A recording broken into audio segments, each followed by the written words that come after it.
Fala, comunidade HDI, tudo bem com vocês? Mais um TIcast, episódio número 5. Cara, uma satisfação imensa de novo ter todos vocês aqui. Vamos se chegando aí, vamos entrando no chat pra gente bater um papo. Ó, já vou de cara falar. Pessoal, interajam, mandem suas mensagens. A gente vai estar com a nossa equipe olhando aí tudo que tá acontecendo, respondendo, trocando essa ideia muito legal com vocês, tá bom? Antes da gente falar do tema, dos convidados de hoje, vou pedir uma super gentileza, se vocês puderem se inscrever aqui no canal. Isso é super importante para que vocês fiquem sabendo de novos vídeos. Tem o sininho, né? Dá uma selecionada aí no sininho para que vocês recebam as notificações e assistam os novos episódios, os cortes, tudo que a gente posta aqui no canal, tá bom?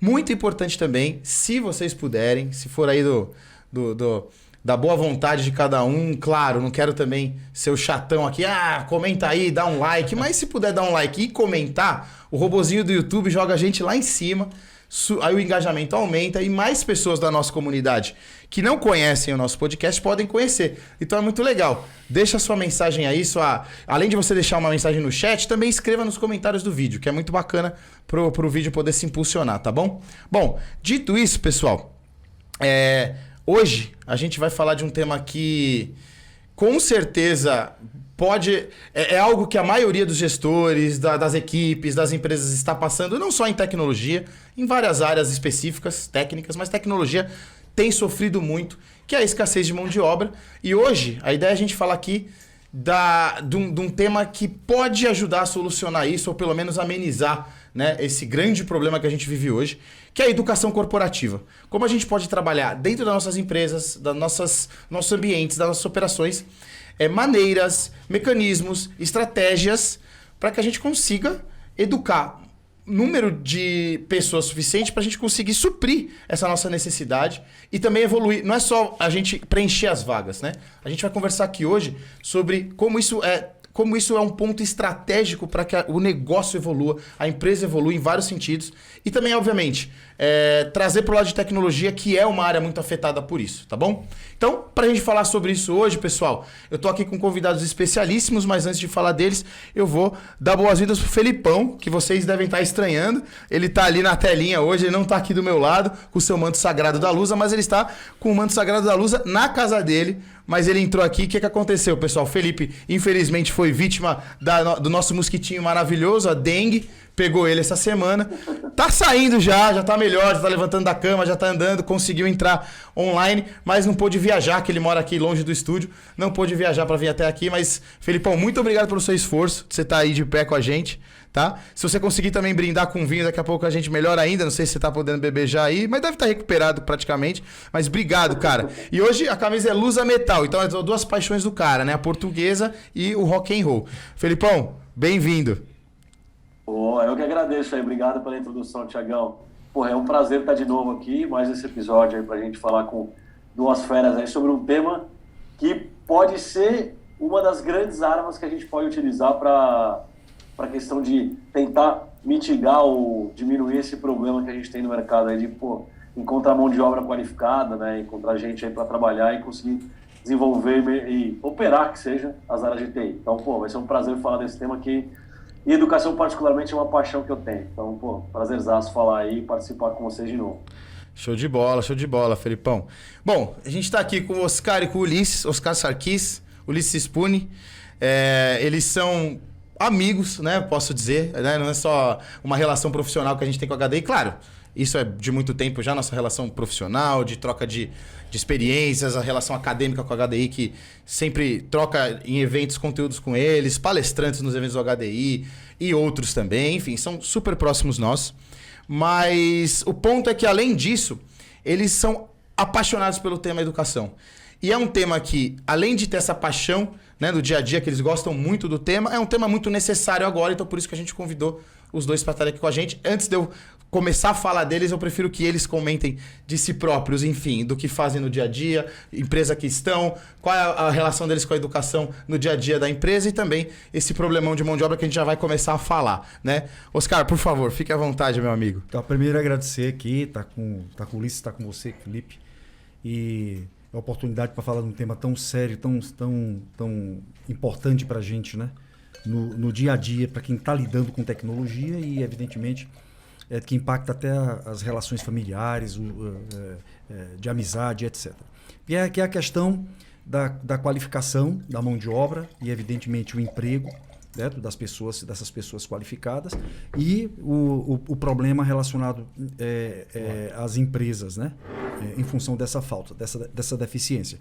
Mas aí eu trabalho com tecnologia há muitos anos, né, na realidade mais de 40 anos, e sempre na área de gestão, mas já implementei muito, já trabalhei muito chão de fábrica com tecnologia, e mais recentemente, estou falando aqui de 15 anos para cá, eu trabalho basicamente com gestão de TI, tanto nas áreas de infraestrutura, como na área de sistemas e governança. E aí eu trabalho numa empresa, a empresa ela é uma sociedade de economia mista, é o Banco do Nordeste do Brasil, algumas das pessoas já conhecem, pessoas principalmente lá do Nordeste, é o maior banco de desenvolvimento da América Latina, é um banco que existe para poder ajudar a população brasileira, principalmente a população nordestina, a crescer, a se desenvolver, gerando oportunidades de emprego, inclusive, para essas populações. E o meu trabalho com educação, evidentemente que nós estamos, do ponto de vista da gestão da TI, a gente sofre muito, né, com a falta dessa mão de obra qualificada. Mas isso faz a gente também refletir nos processos que as empresas, enquanto governança gestora de recursos humanos, elas estão realizando para captar e manter esses recursos. E de que maneira elas podem dar um retorno para a sociedade em relação a essa questão. Então, além disso, por conta dessas iniciativas, eu sou professor já há um monte de tempo, então eu trabalho na área acadêmica relacionada nesse momento com pós-graduação em diversas universidades. Geralmente os temas que eu dedico atenção são de governança, mas trabalho também com finanças e orçamento. E também eu tenho um lado de empreendedor nessa área de educação também. Então tenho iniciado por esse caminho já há algum tempo. E aí, nesse sentido, eu quero contribuir aqui com o diálogo. Muito legal, cara. Eu queria te agradecer muito, porque eu sei que, primeiro, agenda, né? Os dois são do setor financeiro, o Luiz já vai falar um pouquinho também. A agenda de vocês é super complicada. Você ainda tem mais um complicador, que é não estar perto do estúdio aqui em São Paulo, você mora em outro lugar. Quero te agradecer por você ter nos encaixado ou nos dado a oportunidade de estar aqui junto na sua agenda paulistana, né? Familiar, trabalho e tudo mais, é difícil conciliar. Então, muito obrigado, viu, Oscar? De verdade. Pra gente é um prazer, uma honra ter você aqui. Ulisses, por favor, meu amigo, se apresente. Bom, primeiro agradecer a HDI por mais uma oportunidade para estar debatendo assuntos da nossa indústria aí, que colabora e ajuda muito para o nosso dia a dia. Agradecer ao Thiago pelo convite, agradecer ao Felipe pelo convite também. E ao meu colega amigo Oscar aqui, colega amizade e profissão. Meu nome é Ulisses Spune, eu trabalho no Banco Safra. E assim como o Oscar e como muitos de vocês aí também, eu sofro e vivo esse problema da escassez de mão de obra de TI. Onde a gente olha isso sobre duas óticas, né? Tanto a escassez de conseguir mão de obra e quando a gente consegue essa mão de obra, dessa mão de obra não ser necessariamente qualificada ou não ter os requisitos que a gente precisa para o nosso dia a dia.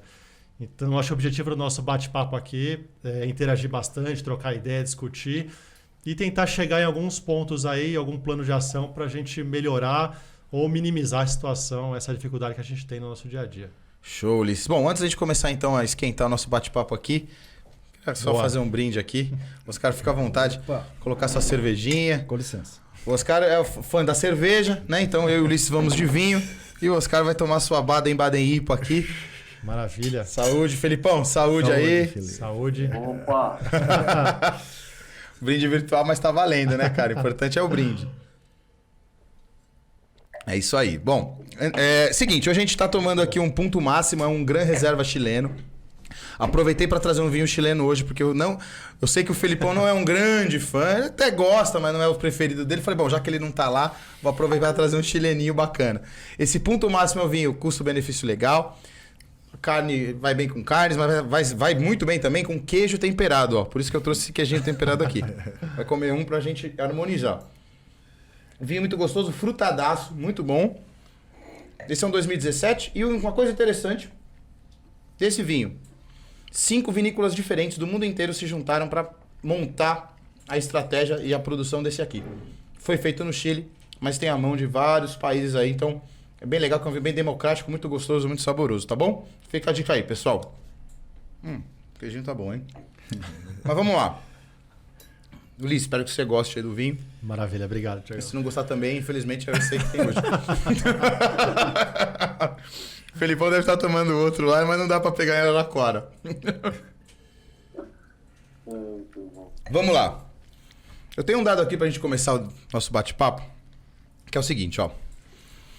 Vou até pegar minha colinha. Nos anos de 18, 19 e 20, o mercado brasileiro cresceu, de TI cresceu em média, mas aí juntando, isso é um dado médio de algumas pesquisas, porque as pesquisas variam um pouco. Algumas são mais focadas na indústria de software, outras de infra, aí não conseguem captar dados de todas as indústrias, porque TI é muito vasto, né? Sim. A gente calcula aí uma média de 10% ao ano, nesses 3 anos, de 18 a 20. E em 21, o mercado cresceu de 19% a 21%, dependendo do instituto de pesquisa que você for olhar. Mas já é um crescimento absurdo, quase dobrou em relação ao ano anterior. E esse ano cresce mais, ou seja, economicamente falando, legal, né? A gente vai para de 22% a 25% e 22% de projeção. Porém, a mão de obra não acompanha essa demanda, né? É uma coisa óbvia, a gente vê. Antes era uma preocupação, depois virou uma realidade e agora virou um desespero, né, cara? Qualquer roda de discussão que a gente vai... Eu e o Felipão, a gente participa de vários boards do HD de diferentes indústrias, a galera tá muito preocupada. Eu sei que vocês vivem isso, também no dia a dia de vocês, são centenas de profissionais que falta, né? Tem muita vaga, pouca gente. Então, pra gente começar o debate, eu queria entender, na visão de vocês, e pra gente começar a conversar, como a educação corporativa, que é um programa, que são programas que a gente já conhece há muito tempo, de vários modos, mas como hoje isso se dá, ainda mais com a pandemia, que acho que o EAD acelerou muito, né?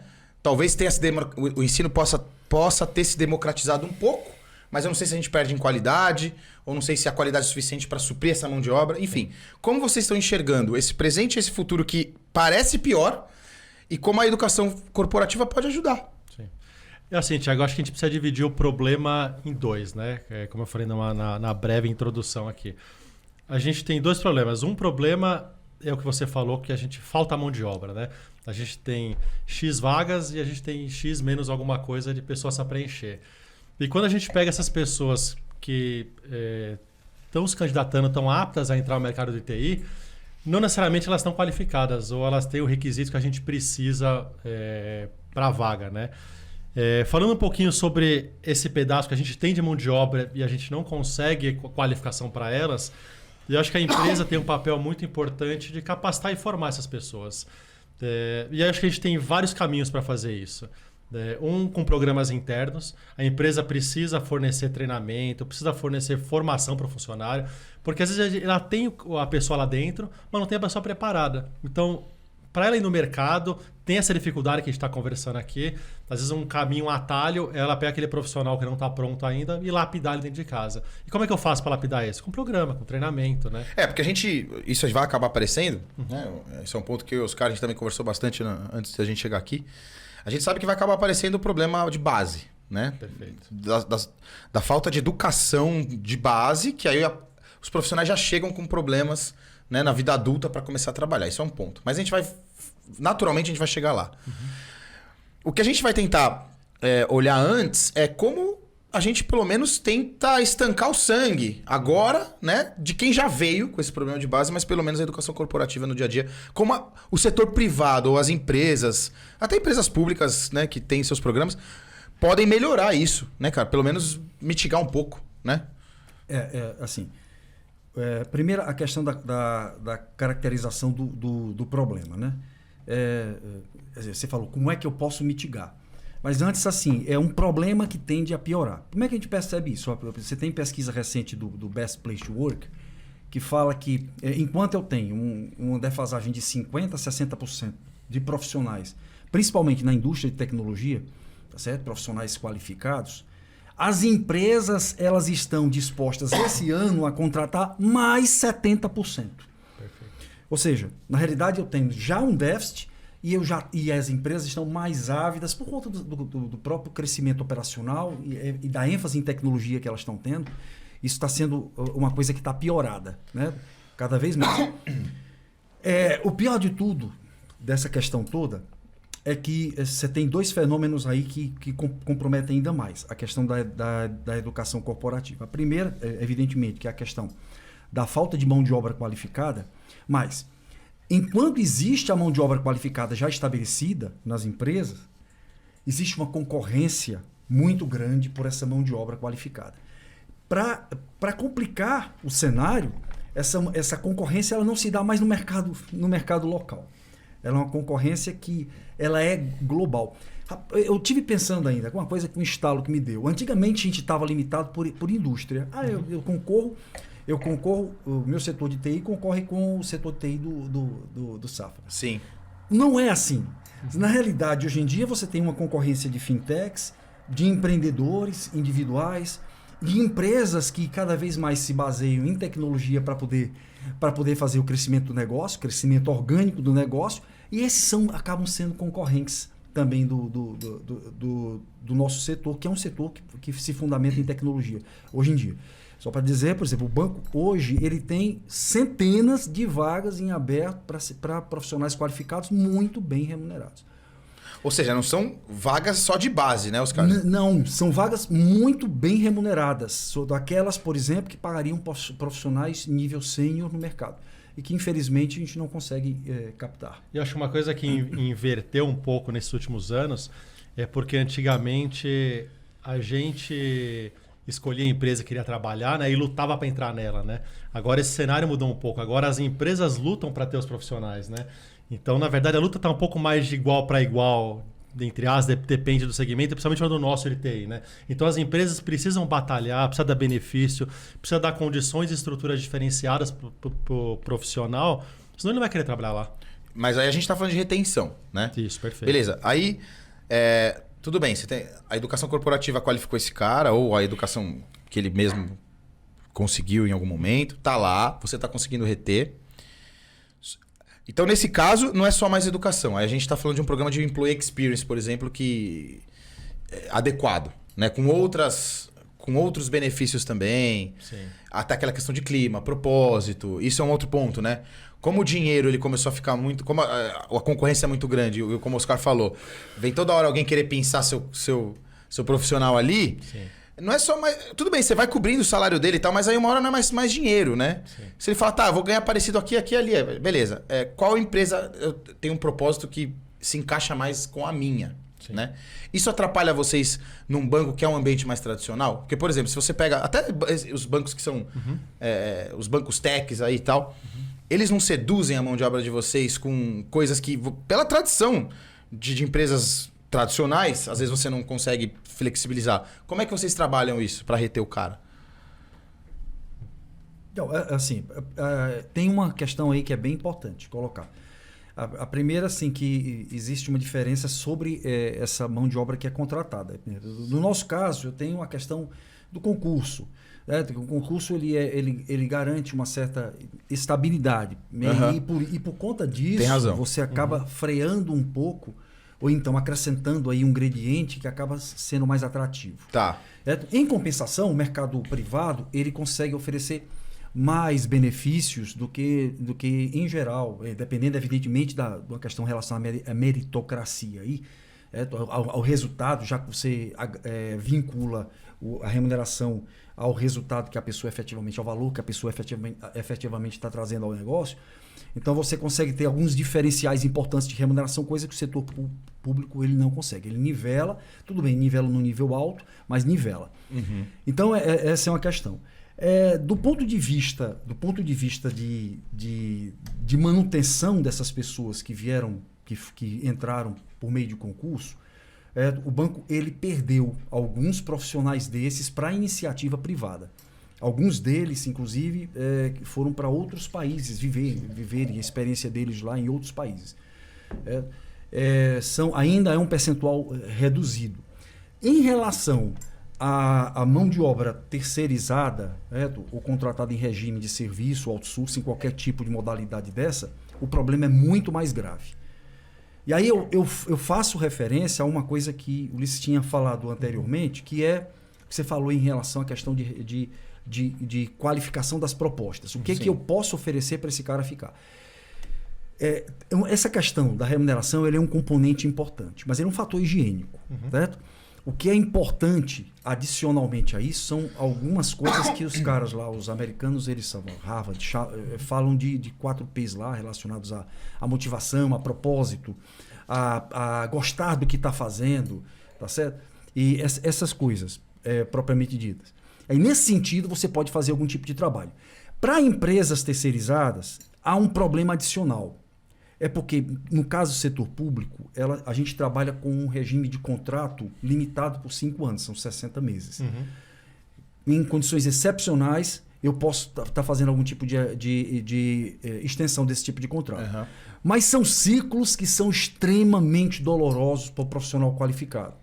Porque eles têm que voltar à mesa de negociação, em geral, em condições desvantajosas com as empresas que estão contratando ela. Então, falando do que você fez referência anteriormente, o problema todo para esses profissionais é que eles precisam de uma perspectiva de médio e longo prazo para a carreira deles. Perfeito. E eles não estão encontrando. Não é? Perfeito. Eu acho que olhando para a iniciativa privada, eu acho que as grandes empresas, grandes bancos tradicionais, elas sofrem com a questão da modernização. Então, você mudar a forma de trabalho, mudar a relação de trabalho, né?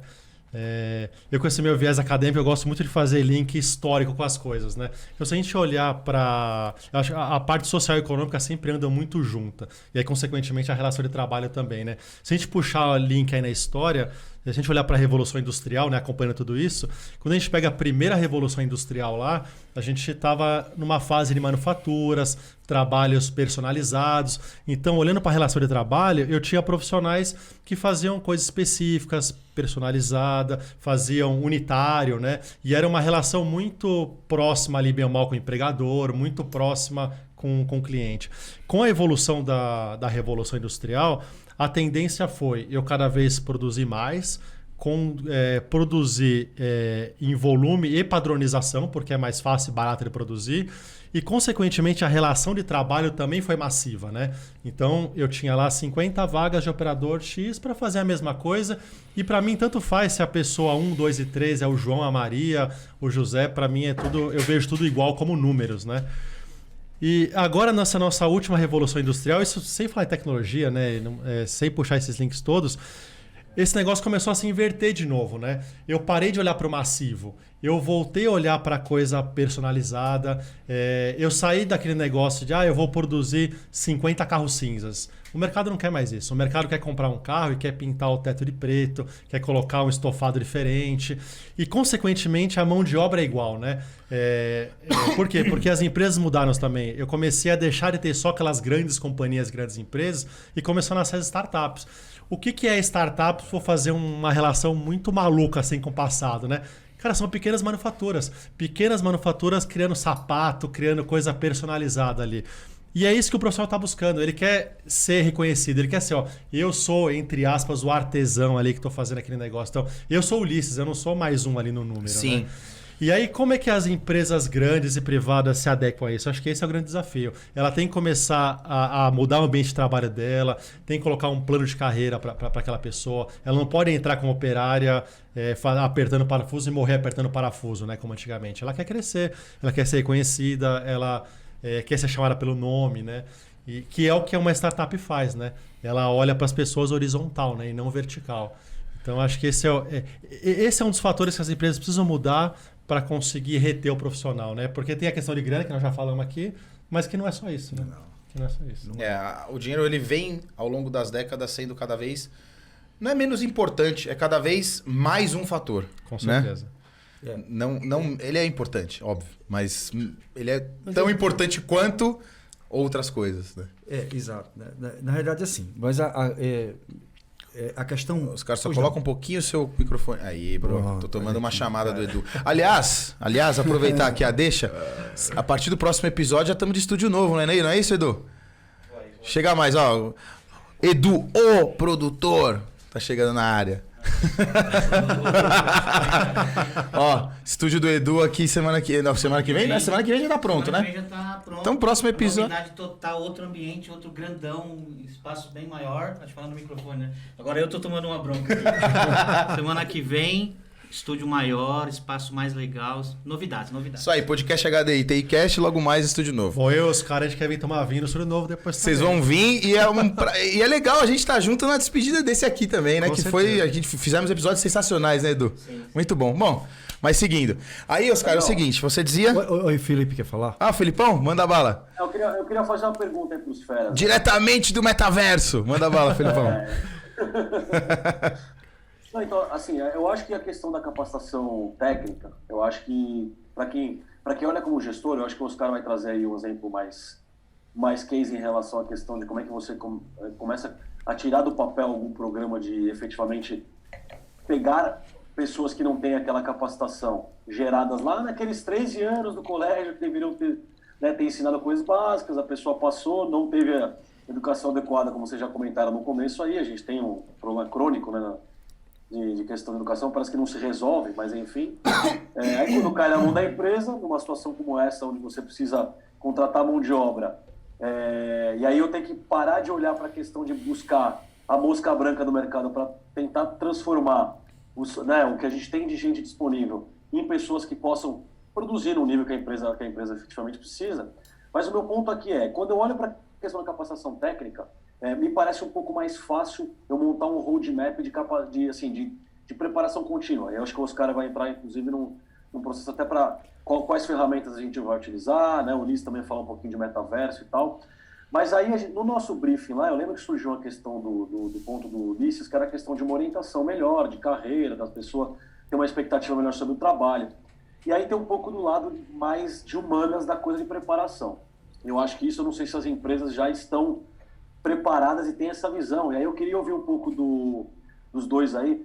Qual que é a importância de eu sair só da parte técnica em termos de preparação, que me parece uma questão um pouco mais cartesiana, né? Porque você sabe mais ou menos, vamos dizer, assim, acho que é mais efetiva a questão do nosso conhecimento em relação à questão de quais são as habilidades técnicas que a pessoa tem que ter. Outra coisa é como é que eu preparo essa pessoa para efetivamente trabalhar no ambiente do mercado de trabalho, na questão da cultura da empresa, o entendimento da rotina, do compromisso, da responsabilidade, junto com tudo isso que a gente falou de trabalhar a provenção, ou eu prover um ambiente de trabalho onde ele possa trabalhar de bermuda, com mobilidade, coisas que eventualmente segurem o funcionário. Mas como é que eu preparo esse outro lado em termos de capacitação mais do ser humano em si, do humano?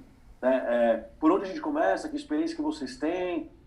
Como é que a gente consegue tirar isso do papel no aspecto de sair um pouco só da capacitação técnica e entrar na preparação do ser humano para trabalhar na empresa, nesse mercado de trabalho exigente e que requer um nível de produtividade alto, né? Legal. E com essa pergunta do Felipe, a gente já começa a entrar, então, Sim. da problematização para a resolução, né? Eu vou falar um negócio meio polêmico aqui, que talvez alguns professores mais tradicionais vão comentar no vídeo me xingando, falar que eu tô viajando. Pode mandar bala no chat, pode mandar bala. Sem massagem no Ulisses. Mas assim, eu acho que falando em educação, a gente tem eu acho que começo de tudo, a gente tem um problema muito crônico que o formato de educação no Brasil tá muito ultrapassado. A metodologia está muito ultrapassada. Por que isso? Hoje, falando bem grosseiramente, de uma forma bem resumida, hoje o aluno ele é orientado ao quê? A ler, decorar e fazer uma prova ali e ver o que ele lembra e fazer. É basicamente isso, de forma muito grosseira. E isso está errado? Está errado para hoje. Não que antigamente fosse errado. Por quê? A gente fazer uma análise histórica, antigamente a gente não tinha internet, o acesso à informação era mais difícil, né? Então, realmente, esse ponto do aluno tem que decorar, tem que saber um monte de coisa de cabeça, era importante. Porque se ele precisava tomar uma decisão no dia a dia ou no próprio trabalho dele fazer alguma atividade, ele não ia ter aquela informação na mão, né? Ele tem que ir pesquisar numa biblioteca, tem que procurar alguém que conheça sobre o assunto, né? Hoje em dia não, hoje em dia a informação está na mão. Hoje em dia eu abro a internet, né, dou aquela famosa gugada, eu acho qualquer coisa. Então o desafio hoje é diferente. Eu não tenho que. O desafio maior é eu aprender a como pesquisar, eu saber como classificar a informação, saber se ela é confiável ou não, né? E aí pegar o que eu vou fazer com a informação, né? Já é a era dos dados aí que a gente estava vivendo, que é excesso de informação, mas eu tenho que saber formatar ela, né?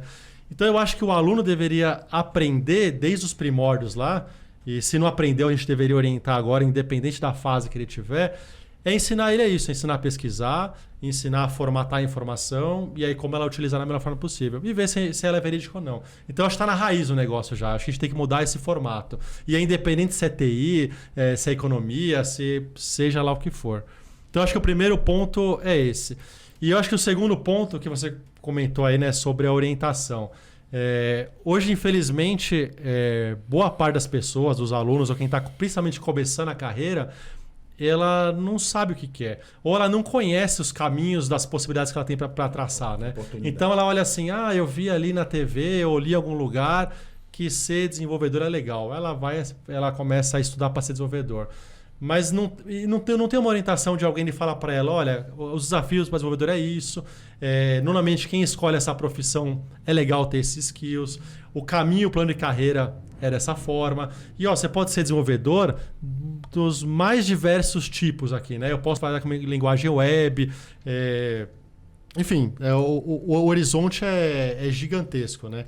Então acho que falta essa orientação para eu falar para o aluno, falar para a pessoa qual o melhor caminho para ela trilhar. E aí sim, só numa segunda ou terceira etapa, eu começar a entrar com a parte técnica. É muito louco isso, né? Porque além do problema de escassez ou de você entender o que você precisa estudar para chegar lá, como a gente está numa era de muita informação, o pouco que a pessoa tem, às vezes, de tempo ou de recursos para estudar, ela pode escolher o caminho errado, né? Com certeza. É muito louco, né, cara? Ela tem que conhecer os caminhos possíveis, né? Ela não conhece. Porque antigamente ela tinha que falar com alguém. Ela não tinha para onde correr, não tinha internet. Então, ou ela lê um livro, ou vai conversar com um professor, com alguém mais experiente. Hoje não, né, cara? Ela vai sozinha lá, dá a gugada, tem milhões de opções. E pode ser que ela esteja escolhendo um caminho errado. Verdade. Né? Então, essa questão da orientação é muito legal. Eu só buscando aquele teu primeiro comentário, né, a respeito da questão do que eles chamam de problem-based learning. Né? Na realidade, você orientar a aprendizagem em função do estudo analítico das questões que são importantes. Perfeito. Mas aí, o que acontece? Antes da questão da metodologia, tem uma questão que é da natureza humana, né? Que a natureza humana, e há estudos aí, vários estudos que ratificam esse tipo de impressão, que 70% da aprendizagem que fica mesmo é a aprendizagem da atividade. É a aprendizagem do que você faz. Eu vou falar aqui, pessoal, também a história, eu tenho medo do pessoal brigar muito ali no chat comigo. Assim, na realidade, eu não tenho. Agora a vez do Oscar. Eu não tenho nenhum viés ideológico. Manda bala no Oscar. Mas você tem uma questão que é importante aí, que é a questão da localização, da localidade e dos problemas locais. E aí, nesse sentido, o nosso Paulo Freire, ele trabalhou de maneira muito forte essa questão, tá certo? Eu não estou falando de nenhum viés ideológico, não. Eu só estou falando da questão assim, você precisa trabalhar nas comunidades os problemas locais e tentar resolver esses problemas com o apoio da academia, o apoio público, etc. E aí entra uma questão que eu acho que é fundamental nessa história. É a questão da geração de mão de obra. Não vamos chamar nem qualificada, é a geração que pode ser qualificada, como você falou. Aquela que está no início do processo de formação dela. Isso é papel do setor público, fundamentalmente. Ele é um papel público. É óbvio que aí eu imagino que a gente vai discutir um pouquinho sobre a história do ESG ainda daqui para frente. Mas é óbvio que como uma interessada, um agente interessado, um agente civil interessado, que são as empresas, elas precisam apoiar esse tipo de iniciativa.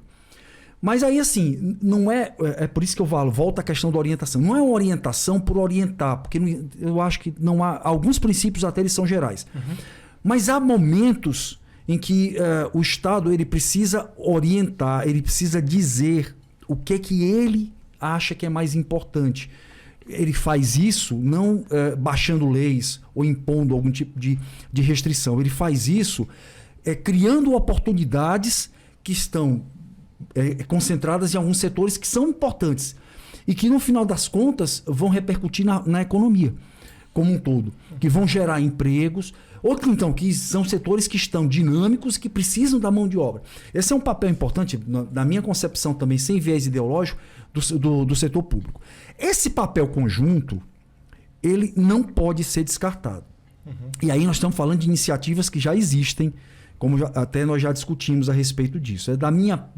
Ali pertinho de mim, a gente tem as iniciativas do governo do estado do Ceará, junto com o Iracema Digital, que é o hub de inovação, e aí formado por principais empresários e pessoas da academia de reputação muito grande no Brasil e no exterior, e mais ainda o setor público, a presença inclusive da nossa governadora, a Isolda Sela. Então, essas pessoas, elas estão se juntando no sentido de criar programas como o Ser Jovem, por exemplo. O Ser Jovem, que ele simplesmente visa dar oportunidades para 100 mil jovens que estão hoje em dia em cursos técnicos, são patrocinados pelo governo do estado, de receberem a aprendizagem técnica específica para entrarem imediatamente no mercado de trabalho. Esse tipo de iniciativa, como eu estou citando aqui, mas, por exemplo, iniciativa similar lá no Porto Digital, no Recife, com o apoio de algumas empresas, uma iniciativa prioritária, primordial do Porto Digital nesse sentido, de integrar a iniciativa pública e a iniciativa privada, mas de maneira orientada. Ao governo resta saber o que a iniciativa privada está sinalizando, para que possa desenvolver os esforços, que são esforços limitados, que precisam, incluir, por isso mesmo, precisam ser racionalizados, orientados para aqueles que podem surgir mais efeitos imediatos ou efeitos mais importantes para a empregabilidade, né? Para a empregabilidade. É isso, basicamente isso em relação ao que foi citado. Oscar, só uma coisa, cara, que eu fiquei na dúvida aqui agora em relação à questão do que o Ulisses falou para o que você falou, que é a questão de... Você acha hoje, na sua visão, com essa defasagem técnica que a gente tem, então vamos lá que a gente está olhando para capacitação técnica que as empresas vão promover para os seus funcionários como algo básico para suprir efetivamente muitas das faltas de habilidades lá desenvolvidas durante a escola. Mas o ponto da orientação mais humana, mais de carreira, ou mais de posicionamento da empresa, você acha que é algo que o gestor deveria se preocupar agora, ou ainda a gente está naquele momento de, cara, vamos apagar o fogo, vamos trancar a sangria aí com questões, com a capacitação técnica, e essa parte a gente deixa para um segundo momento? Ou você também acha que deve-se sim se debruçar sobre um planejamento de capacitação voltado para essa questão mais de carreira, de posicionamento da empresa, efetivamente você até dá uma questão meio vocacional para a pessoa saber para onde vai para carreira mais técnica, carreiras mais de gestão, coisas desse tipo. Como é que você vê essa necessidade dentro desse contexto que a gente vive hoje? Bom, assim, a orientação, eu posso citar assim, uma orientação cultural, do ponto de vista de soft skills, são coisas que acabam sendo base para orientação da empregabilidade de qualquer pessoa. Eu acho assim, eu tenho uma opinião formada que um treinamento, um simples treinamento, ele não consegue suprir, pelo menos de maneira completa. Você pode dar algum tipo de insight, certo? Ou fazer com que o estudante ele compreenda qual o mundo onde ele está e quais são as possibilidades dele desse mundo. Isso é importante, mas é um papel, na minha opinião, um papel da escola. Esse é o papel, um papel de torná-lo um cidadão universal, torná-lo um cidadão mundial. Bom, mas isso não desonera, isso não tira a responsabilidade do empresário, do empreendedor, de trabalhar alguns aspectos dessas características para qualquer funcionário colaborador. Aliás, a gente pode até depois falar um pouco mais. Aliás, isso é condição sine qua non para que ele se ele se sinta com o espírito de corpo. No sentido assim, de fazer parte de um grupo, de compor uma cultura empresarial, de estar em busca de um objetivo junto com outras pessoas.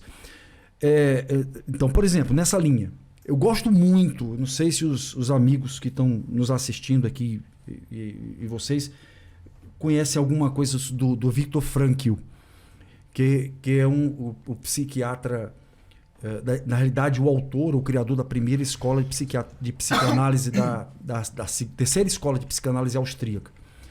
E que ele tem um livro que é muito famoso, que é Busca de Propósito da Vida. E o Frankl, ele passou a vida dele toda, boa parte da vida madura dele, perdeu a mulher dele e boa parte da família em Auschwitz. E ele, nesse momento, ele não sucumbiu.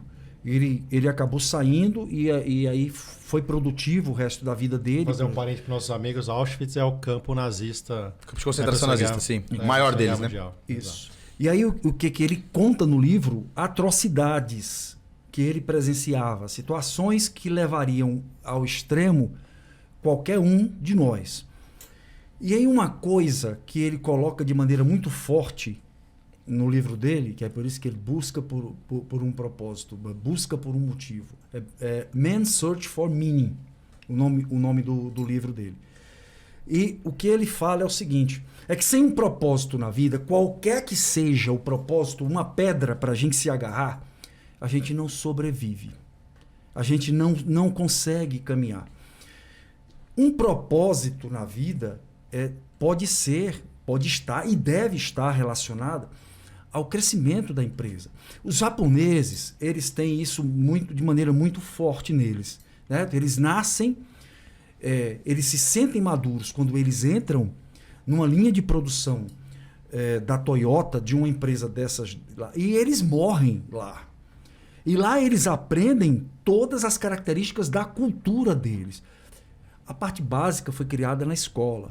Foi na família, a família que ele recebeu o contorno geral da sociedade, as crenças mais importantes para eles. Mas é na empresa onde ele criou a base para ser o homem que ele é. É na empresa que ele tem o propósito da vida dele. Porque ele não é batalhar, ele não vai matar ninguém. Às vezes ele nem acredita em Deus. Né?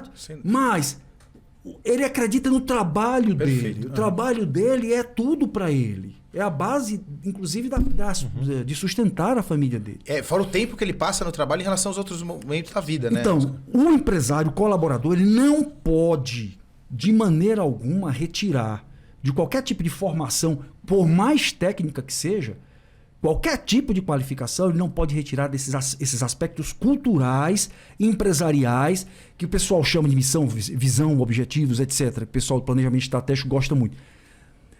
Da empresa. Não pode, porque isso retira a base, retira o propósito. Aí deixa... Aí eu vou fazer referência à história da produção de gentinha para o mercado de trabalho. Vamos lá, empresa pública, empresa privada, vamos se juntar com os governos, vamos criar um bocado de gente entrando no mercado de trabalho. Mas, ora, o Brasil nós temos que, vamos dizer assim, 50 milhões de população economicamente ativa, eu não sei exatamente qual não. Mas, digamos assim, essas pessoas, elas vão entrar no funil e elas vão sair desse funil com a mesma facilidade. Por quê? Porque existe permeabilidade no mercado de trabalho, existem oportunidades fora do país, tem que haver alguma coisa que as prenda na empresa. E não pode ser só grana, porque grana é fator, como falei, fator higiênico, pertence a qualquer um pode dar esse negócio. Né? Mas a empresa, ela dá o propósito. Eu pegar essa pergunta do Felipe, tentar dar uma solução prática aí, e até um plano de ação concreto dá pra gente fazer no nosso dia a dia, né? Quando a gente pega, que você falou sobre o líder, sobre orientar, né? Em que papel ele fazer isso. Se a gente pegar até a essência do HDI e do nome, né? Help Desk, que hoje pode ser Help Desk, Service Desk, é independente. Se a gente pegar lá a primeira equipe de contato ali com o nosso usuário final, ou seja, com a TI, com o nosso cliente, seja qual for. Um plano de ação concreto que a gente pode fazer já hoje se a gente orienta, o Service Desk, o Help Desk na maior parte das vezes, a porta de entrada para outras vertentes dentro da TI. Então, eu acho que o primeiro time a ser trabalhado com orientação é essa equipe. Se os gestores de Service Desk, até com o apoio do RH, orientar e deixar claro para essas pessoas quais são os possíveis planos de carreira, óbvio, vai puxar a sardinha preferencialmente dentro da empresa, né? Mas na consequência ele vai estar mostrando como é que é o mercado de TI. Lá eu vou conseguir qualificar profissionais. E aí lá eu vou pegar na raiz, que o profissional nasce lá, né, de TI. Lá eu vou pegar na raiz a formação e o caminho que ele vai escolher. E aí ele pode ser tanto quanto, não, eu gosto de atendimento, gosto desse contato próximo com o usuário, eu quero fazer minha carreira no Service Desk. Ou não, eu me identifico com programação, eu me identifico com governança, né? Eu me identifico com infraestrutura.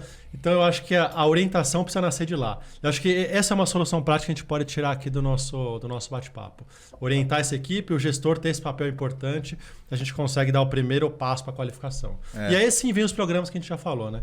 É legal isso que você está falando, a gente sente isso, né? Querendo ou não, eu e o Felipe, a gente está lidando com essa questão do outro lado da mesa, que enfim, capacitando muitas equipes, né, ao longo de todos esses anos para que justamente começa nessa base, o HDI começa ali junto com eles, mas o HDI justamente teve que trilhar ao longo desses anos diferentes trilhas de conhecimento com outros temas, justamente para tentar abrir o caminho desse profissional que está começando e tentar mostrar para ele que ele tem várias opções dentro da carreira dele.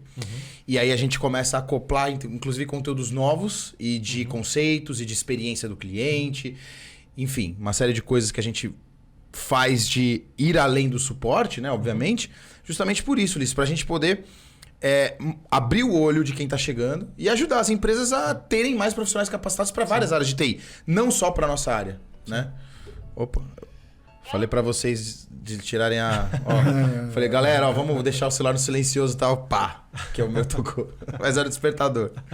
Então, mas é isso. Então a gente vê isso acontecer do nosso lado aqui e a gente entende que essa é uma necessidade real. E a gente acredita nisso pra caramba, que o suporte é um celeiro. Tanto de carreira como de talentos para outras áreas, né? Então, e aí, desculpa. Não é que nem querendo puxar a sardinha e nem foi ensaiada. Eu não tô ganhando royalties nenhum aqui.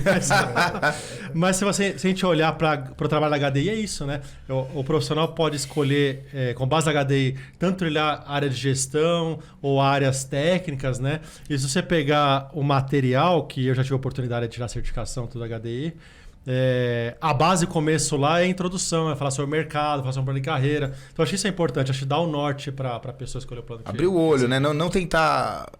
É que assim...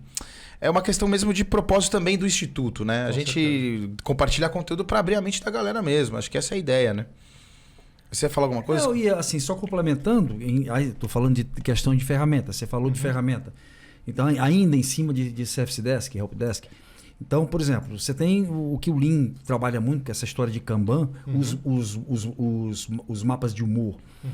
E aí, já tive até a oportunidade de falar a respeito disso numa das palestras que fiz lá no evento HDI. E aí, o que acontece? Eles combinam, o cara é uma pessoa, né? Todo mundo tá ali, tá trabalhando, é uma pessoa. Ela tá condicionada. Ela vem com problemas em casa, ela tá aqui com problemas financeiros, então ela tem os problemas dela. E aí, o que acontece? Não sei se vocês já viram muito meme a respeito da questão da carreira, da saúde, da qualidade do trabalho que as pessoas de TI têm. E que me parece, desculpe, eu ia dizer até um palavrão aqui. Pode falar. Me parece não. Aqui é um canal aberto. É mesmo ruim pra caramba. Não é brincadeira não, o nível de estresse que um profissional de infraestrutura, um profissional de sistema é exposto, é submetido. Esses caras, essas pessoas, são pessoas. Elas têm condicionantes. E aí é importante que a empresa comece a tratar dessa maneira de forma objetiva. Como? Através de mapas de humor. Por exemplo, no caso do Help Desk, voltando de novo, quantidade de chamados. O Felipe acabou saindo. Eu acho que ele só fechou a câmera para fazer alguma coisa. Deve estar suando a nariz lá. Pronto. Brincadeira, Felipão. Fica bravo não. Quantidade de chamados que estão na fila esperando pelo atendente. tá certo? E aí ele tem a oportunidade, quando ele chega, de manifestar como é que ele está. Então, o coordenador lá do serviço, ele começa a verificar que ele está com uma carinha verde, então com um probleminha, ou ele então com uma carinha amarela, ou então está com uma carinha vermelha. São sinalizadores de que aquele profissional ele está com algum tipo de problema. E ele começa a administrar as filas de serviços que são encaminhadas para ele em função disso. Não é que ele vai ficar sempre assim, mas naquele dia, e para evitar que ele seja prejudicado e para evitar que o serviço seja prejudicado, essas filas são reencaminhadas para outros colaboradores que estão mais produtivos, estão mais assertivos. Né? Era só um exemplo mais aí. Sem dúvida. Ô, Ulisses, a gente tava falando de... Oi, Felipão, diga. Não, vai lá. Não. Você tá no metaverso aí, é preferência, cara. Manda bala aí. Uma coisa que, assim, recentemente eu tava lendo um livro, cara, e eu terminei semana passada, um livro que fala um pouquinho sobre como a Alemanha, de certa forma, conduz um pouquinho da europeia, e fala muito da questão de como é que o alemão, né, vê a sociedade dele, como é que é, né, a questão da política, enfim. E aí, na parte da educação, segundo o autor, né, aí eu já não sei, assim, não tem muitos dados, mas ele traz uma reflexão que eu acho que é interessante. Né? Até esse livro aqui, que eu vou colocar aqui, chama Berlin Rules, que é um livro em inglês, né, mas enfim, é um livro que fala um pouquinho. Show, Felipão. Põe de novo na tela aí, um pouquinho mais pra cima, pra todo mundo só dar o print aí. Show. Beleza. Que período da Alemanha que fala? Só pra ver que resposta que tem que dar aqui. Né? É muito da União Europeia, né? Ele conta bastante da questão de como é que a Alemanha, de certa forma, conduz a União Europeia para alguns propósitos próprios, enfim. Enfim, mas é que assim, ele traz um ponto que eu acho que é interessante, porque tem a ver muito com a questão que a gente está falando da parte de educação, de capacitação. Né? Então ele fala muito da preocupação do alemão de trabalhar o recurso humano do país. Né? Eles acreditam muito no recurso humano como aí o fator de transformação, e a Alemanha é uma potência econômica hoje a partir desse processo. Só que eles têm um foco diferente do que a gente vê, pelo menos a impressão que eu tenho quando você vai para os Estados Unidos é que a parte lá de gestor, ou de formação de gestor, de economia, ela é muito importante, assim tanto quanto a parte técnica. Na Alemanha, pelo que eu entendi, o foco deles é formar gente técnica, engenheiro e assim, muito investimento em curso técnico. Né? Inclusive, o autor diz que é comum que diretores de empresa e tal sejam mais engenheiros do que qualquer outra coisa. Porque, no fundo, a ideia deles lá é que o cara precisa conhecer... Se ele é dono, ou sócio, ou diretor, ou presidente de uma empresa que produz, sei lá, uma autopeça, ele tem que conhecer tecnicamente o produto, né? Da fundição do aço, para a questão de como é que eu ponho isso na fábrica. Então, assim, eles acreditam muito na formação técnica para produzir um produto de qualidade, e aí a lógica de mercado deles eu produzo um produto de qualidade, vendo aquilo por um preço alto, porque o meu produto é melhor, e ganho escala expandindo isso pelo mundo. Mas na parte da formação, que eu queria voltar ao ponto central aqui, é que eles acreditam muito que a questão técnica ela é mais importante do que outra coisa. E aí, quando a gente olha para os cursos tradicionais de TI, dentro até eu vou falar um pouquinho do nosso espectro aqui do HDI, a gente, olhando lá para o Servidesk, para o suporte, a gente percebe que, assim, tem muito cliente nosso que reclama que pede os cursos de ITIL, né, e a versão nova e tal, para os analistas, e aquilo, assim, traz, claro, uma padronização de nomenclatura, né, você fala sobre incidente, a pessoa sabe o que é, então tem uma conceituação, mas que traz poucas ferramentas para atuar no dia a dia, porque, na verdade, acho que muito da questão do ITIL mesmo fica na mão de quem gere, de quem escreve o processo, enfim, e não de quem atua, por exemplo, no Service Desk na ponta. E aí, quando a gente olha para um curso como o Support Center Analytics, que é um curso nosso para formação de analista, ela traz algumas ferramentas para o cara meio que aplicar no dia a dia, sabe? Melhorar a comunicação com o usuário, entender o problema psicológico que o usuário tem do outro lado. Então, se o cara está gritando, falando palavrão, como é que você acalma a pessoa, traz ali para o foco no incidente, ali na ocorrência e tal. E por que eu estou colocando isso? Porque, assim, num plano de capacitação, minha pergunta para vocês o quanto é importante, a hora que eu for delinear, na verdade, vamos dizer que eu vou formar aí, né, vou formatar um plano de capacitação contínua para, eventualmente, trazer essa mão de obra que não está capacitada para o nível capacitado. o quanto eu tenho que tomar cuidado para não escorregar no processo de eventualmente fazer cursos que talvez não deem ferramentas para as pessoas, principalmente as pessoas que operam no dia a dia, que executam atividades, e dar, na verdade, capacitações que talvez sejam mais genéricas, né? Porque a gente percebe que no nosso segmento esse problema ele existe, é uma queixa de um número razoável de gestores em relação a questão de como é que um curso traz para o cara uma produtividade, um aumento de produtividade no dia seguinte, entendeu? Não é uma questão de conceituação, de concepção, de nomenclatura, de entendimento do ambiente que trabalha, coisas desse tipo. Então, como é que vocês veem essa questão da formação técnica, mas pelo lado de, efetivamente, ter ferramentas que agregam para o cara apertar o parafuso mesmo, daquela função de execução dentro daquela caixinha do processo que ele faz hoje? Eu acho que o problema aí, Felipe, volta a ser na orientação. Porque quando a gente fala em certificação, né, o ITIL, que deu um exemplo muito bom.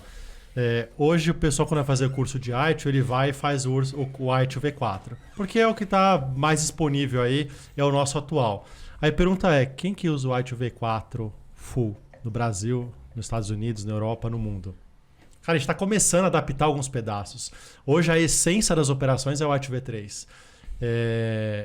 E aí chega o ponto da orientação, né? Falta orientação. O cara vai lá, estuda o V4, olha para a realidade dele, fica perdido e não sabe por quê. Porque não tem orientação. Eu acho que esse papel é importante do gestor. Mas eu acho que não elimina a importância dele fazer esses cursos, por mais específico que seja, porque tem um negócio que eu vou falar aqui que é idiota. Todo mundo que escutar o podcast vai falar assim, nossa, mas o conceito é básico, mas se você for para o nosso dia a dia de empresa, 80% fala errado e se posiciona errado, que é o quê? Qual que é a diferença de incidente e problema? Cara, no nosso dia a dia de TI, que é a nossa essência, a nossa raiz, negócio que vem do ITIL desde os primórdios, a gente usa errado no dia a dia. E usa por quê? Porque as pessoas fazem o curso de ITIL por 2 motivos. Um, para estar no currículo, e 2, para estar no currículo. Então, assim, o motivo é o mesmo. Ninguém faz para aprender. E aí, para mim, a causa raiz continua sendo a mesma, orientação. Não chegou uma pessoa para ela e falar assim, cara, eu particularmente sou muito fã de certificação, tá? Desde sempre estudei, eu acho que isso impulsiona conhecimento e carreira. E por mais que eu já falei aqui no podcast que eu sou um pouco contra esse formato de decorar e prova, é a nossa realidade, né? A gente tem que se adaptar à realidade, né? O Darwin já nos avisou já que não é nem o mais inteligente e nem o mais forte que sobrevive, né? É aquele que se adapta. Então, assim, é a nossa realidade, tem que se adaptar. Mas o cara precisa tirar a certificação, precisa ir lá tirar, fazer a prova, mas alguém tem que orientar ele, falar assim, cara, mais do que você fazer a prova e tirar um título, você tem que saber o que está. Você tem que aprender de fato, né? Até por isso você citou que você é a favor das provas com consulta, né, Ulisses? Pô, bem colocado. Para mim, prova deveria ser sempre do consulta. Isso eu vou receber elogio agora dos meus alunos que eu já tive aí, que 100% das minhas provas sempre eu dou com consulta. Por quê? Você tem que ensinar a pessoa a pensar e não Ainda mais hoje tem muita informação, né? Então, com certeza. E aí o ITIL nesse formato o cara decora, né? Exato, só que não adianta. Agora, os caras citam uma expressão que tem muito a ver com a pergunta do Felipe, né? Os caras que é Problem-based learning. Exato, que é exatamente essa pergunta do Felipe, não é isso? Exatamente. Mas olha assim, eu não queria, quando eu falei em pessoa, falei em propósito, falei até em divertimento, são características importantes que são elencadas para a finalidade de retenção das pessoas, né? E aí vem a questão que eu acho que rebate no que o Felipe perguntou, que tipo de ferramenta a gente pode utilizar efetivamente de maneira estruturada para usar no dia a dia, né? Inclusive as questões relacionadas ao desenvolvimento profissional específico, técnico, né? E aí existem várias formas de fazer. Por exemplo, é por isso que eu acho tão importante essa questão que surgiu em função do mundo pós-pandemia, que é a possibilidade de nós estarmos realizando eventos híbridos e trabalhando tecnologias para gerar empatia, conteúdo, colaboração, esse tipo de coisa, que está aumentando demais as possibilidades de realização do trabalho e de autossatisfação. Então, assim, eu sou fã de plataformas educacionais digitais. Certo? elas são importantíssimas, porque elas qualificam a experiência, ou a questão presencial. E aí, a gente começa a trabalhar, por exemplo, essas questões relacionadas a pessoas. Por exemplo, vamos dar algumas características de plataformas quando tratam o desenvolvimento do aspecto pessoal. Por exemplo, existe uma questão relacionada à empatia que é muito importante na vida da gente. Storytelling, você vê pessoas de sucesso dentro da sua empresa, depoimentos dessas pessoas, certo? E que essas pessoas que às vezes elas são inacessíveis, mas foram pessoas que começaram onde você está e que elas estão em um momento dentro da empresa, elas crescerem e alcançaram algum tipo de estágio de desenvolvimento profissional mais qualificado. O depoimento ele tem que estar presente. O depoimento ele ajuda a criação, certo? Ele ajuda a autoestima da pessoa. Por exemplo, desenvolvimento de atividades de grupo, estudos de grupo, fomentados ou desenvolvidos a partir de determinados cursos que são orientados pelas plataformas digitais. Outra questão, propósito. Importantíssimo que toda forma de qualificação ela esteja ligada diretamente às oportunidades de crescimento dentro da empresa. Então, a formação de competências. E aí você tem que saber, existem ferramentas para que você trabalhe isso. Por exemplo, dentro de uma empresa, eu posso especificar, é o caso do banco, eu posso especificar que para que você possa chegar a um determinado nível de gerência, você tem que ter algumas competências que são soft skills e são competências específicas, gerenciais para aquele tipo de função que eu vou realizar. São várias delas. Algumas são genéricas, outras são bem específicas. Isso gera uma determinada... São pré-requisitos. Ainda há necessidade de você compor uma pontuação flexível, que fica a teu critério, você escolher. Então, eu escolho isso, que evidentemente está lá no marketplace da educação corporativa, que eu posso escolher. Eu vou e vou fazer esse curso. E aí vou compondo pontos até um determinado limite. Quando eu chego a esse limite, eu vou... E outra coisa importante, isso está sempre num ranqueamento, esse ranqueamento explícito. Ou seja, hoje em dia eu sei quem é o primeiro ranqueado do banco. Entre todos os funcionários, eu sei quem é o primeiro ranqueado. Legal. Eu sei qual é a minha posição. Eu estou lá em 250 e alguma coisa. Então, eu sei qual é a minha posição. E eu sei o que eu tenho que fazer para poder subir, galgar, chegar um pouco mais próximo. Para cada vaga que é disponível, que está disponibilizada, e há uma concorrência específica para isso, e explícita, as pessoas elas manifestam interesse de participar, aquela pontuação ela entra como elemento do ranqueamento para aquela vaga. Bacana. E aí, eles legal. automaticamente eles são classificados dentro daquele ranqueamento. Isso dá um sentido, inclusive um sentido de propósito para a vida deles. E mais importante ainda, você falou no início, vincula a questão da estratégia empresarial à formação das pessoas que estão dentro das empresas. Quer dizer, você não deixa solto Sim. esse processo. Você não tem ações isoladas de educação. Você tem uma ação integrada de educação. Tudo é orientado para um objetivo empresarial, que é definido em planejamento estratégico. Outro aspecto importante, que é a questão da motivação. Eu gostar de trabalhar, eu estar motivado. Como é que eu posso fazer isso numa plataforma digital? Como é que eu vou poder fazer? Cara, gamificação. Tá certo? Pequenos prêmios. O ranking dos top 3, top 4, top 5, certo? Que estão mais à frente, por exemplo, do ponto de vista de formação, em determinada trilha de formação. As trilhas, inclusive, Felipe, mais especificamente em relação à tua pergunta, elas estão orientadas à formação de conhecimentos específicos importantes para aquela função que a pessoa está realizando. E são grandes, as trilhas podem até ser, mas todo dia eu posso começar o meu trabalho com 15 minutos, que o pessoal chama de microlearning, né? Sim. 15 minutos com algum tipo de explicação direta para resolver um aspecto específico do trabalho que você realiza. E que aquilo pode agregar naquele dia que você está fazendo. Naquele dia que você está fazendo. No momento. Naquele momento. Então, as ferramentas que estão aí disponíveis, que hoje em dia que podem ser utilizadas, evidentemente tem que ser bem utilizadas, isso tem que ser orientado com estratégia educacional corporativa bem conduzida. E aí a última parte que eu acho que isso tudo está ligado à questão da curadoria de conteúdo. Ou seja, o que eu tenho que disponibilizar para aquelas pessoas, para que elas atinjam as suas potencialidades. Não, perfeito, Oscar. Vou só aproveitar que você trouxe esse passo a passo. A gente comentou também ontem, você deu um dado, inclusive, de que tem um número bem considerável de pessoas. É um programa, acho que de uma instituição no Ceará, né, que é onde fica o banco, de uma parceria público-privada para formar um número muito considerável para curto, médio prazo para ocupar novas vagas. Aí não é só... Tudo bem, o que a gente falou até agora, retenção, né, motivação interna, vontade de galgar novos desafios e novos cargos. Ótimo para a estratégia da companhia e para o negócio. A empresa vai voar.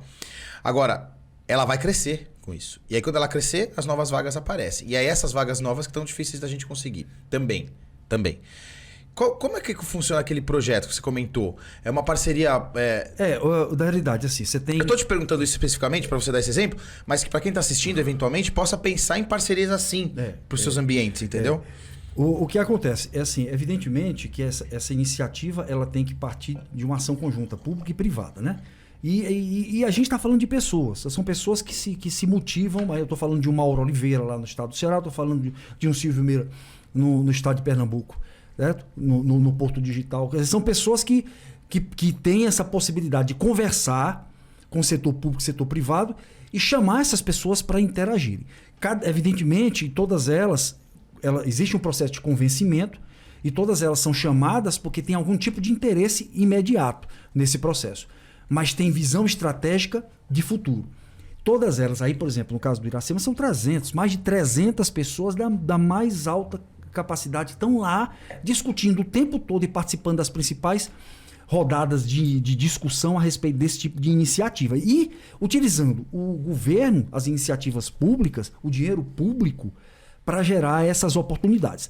Essas oportunidades, a maquininha ela funciona sempre assim. As oportunidades elas têm que serem geradas o tempo todo. Aí eu estou falando, por exemplo, ensino técnico. Essas pessoas que estão sendo captadas são 100 mil jovens. São 100 mil jovens, o número era esse. Eles vêm de escolas técnicas.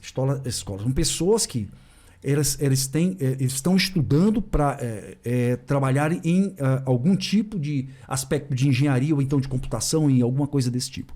Então, essas pessoas elas recebem o incentivo através de bolsas e oportunidades de estudo dentro das empresas. Lá dentro das empresas. Elas são chamadas a trabalhar dentro das empresas.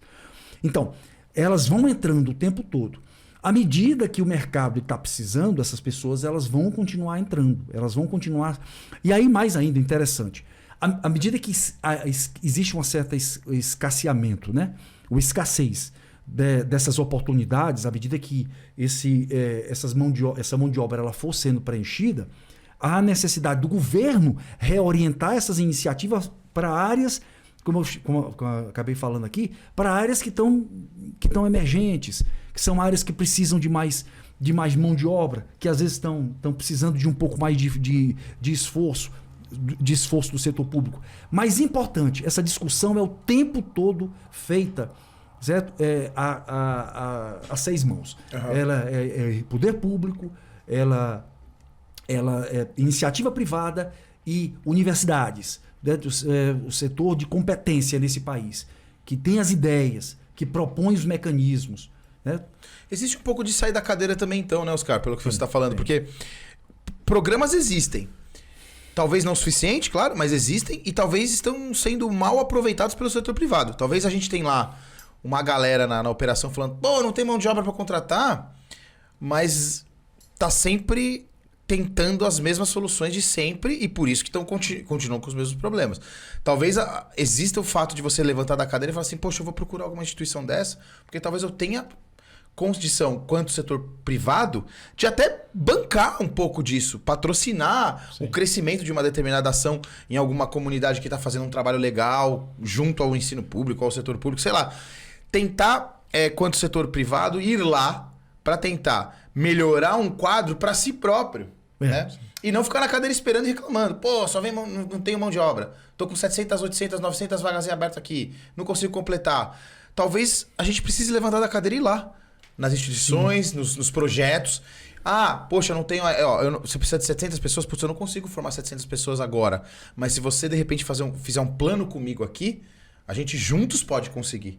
Né? Daqui 1 ano, daqui 2, a gente pode mitigar muito esse problema. Eu acho que pode ser nessa linha, né, Oscar? Sim, tem que ser. Tem que ser um trabalho estruturado. Mas assim, também não pode ser... eu acho também as empresas, elas estão... Da minha experiência, elas estão buscando olhar para o próprio umbigo delas. Sim.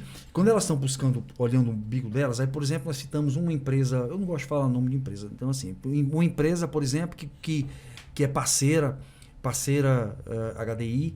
e que gosta de formar pessoas internamente. À medida que há necessidade de criação de vagas, né, de novas vagas, você vai criando essas pessoas. Esse processo, ele é um processo, primeiro de tudo, que é um processo pouco escalável. Certo? Segundo, ele está sujeito às oscilações de mercado da empresa. Perfeito. Da empresa. Ou seja, ele além dos condicionantes macroeconômicos, locais, etc., ele tem a questão econômica e financeira da empresa, que influencia essa sazonalidade, se a gente pode chamar esse ou essa oscilação. Ou ela procura mais ou procura menos. Então, se eu trabalho em conjunto, eu consigo mobilizar essa mão de obra para onde ela é necessária, para onde estão precisando. Não necessariamente para a empresa A, a B, a C, mas elas todas são copartícipes do processo. Perfeito. Então, aí isso cria um lance de responsabilidade socioambiental, que é um lance de sustentabilidade que eu acho que precisa ser relevante agora. Sim. Aliás, ótimo que você tocou nesse ponto, porque a gente conversando, né, Ulisses, também verdade. No briefing, a gente entende e concorda que o ESG pode ser uma sigla, enfim, que está começando a se popularizar agora, mas que em prática ainda está bem incipiente, né? Principalmente no Brasil, mas que pode ser um horizonte. Sim, né? Eu acho que pode ser um caminho para as empresas apoiarem, ajudarem mais, até a iniciativa pública, de estar formando e criando programas para isso. Conta um pouquinho do que você conhece, eu sei que você é um cara que gosta desse assunto. Legal. Para quem ainda está tendo os primeiros contatos com a sigla e etc. Fala um pouquinho disso. Um ponto importante primeiro, vocês vão comer mais queijo, porque quem está assistindo aqui de casa vai achar que eu sou um morto de fome. Porque só eu a nossa tábua é maior, tá? Que é para 2. Bom, falando um pouquinho do ESG, né? Acho que antes, para colocar todo mundo na mesma página, o que é o ESG, né? Que a gente vê bastante aí o pessoal falando, comentando, vê em mídia. Cara, esse termo nasceu lá em 2004, nasceu num pacto global aí da ONU, onde basicamente era para engajar líderes políticos e grandes organizações a olhar para questões de direitos humanos, problemas socioambientais, problemas de corrupção, e aí surgiu esse tema ESG. E por que a gente ultimamente tem ouvido cada vez mais falar sobre isso, né? Eu acho que um dos grandes motivadores é até a questão aí socioeconômica, pandemia, guerra mundial, não, ainda batendo na madeira aqui que não chegamos nesse ponto. As guerras entre Rússia e a Ucrânia, né? Começaram a deixar as empresas um pouco mais preocupadas aí olhando para o futuro, olhando para essas questões, né? E se a gente olhar para a sigla ESG, é basicamente pegando 3 pilares, né? A questão ambiental, que vai falar sobre poluição, energia limpa, desmatamento e coisas do tipo. A parte social, muito voltado para a diversidade dentro da empresa, saúde dos funcionários e até mesmo respeito aos direitos humanos, né? E o terceiro pilar aí, governamental, olhando várias ótimas, principalmente para criar políticas de anticorrupção, né? E por que o ESG é bastante falado ultimamente? Eu acho que por causa dessa parte social até, né? E aí pega um pouco do gancho aqui, de um monte de coisa que os caras falou sobre programa social, sobre a ação do governo, né? Eu acho que essa é a parte que as empresas podem e muitas já estão fazendo, que é investir em formação e educação para essas pessoas de base. E aí, como a gente está falando de ESG, as ações seriam principalmente para pessoas menos favorecidas socialmente para pessoas negras, que fala bastante sobre diversidade racial também no ESG.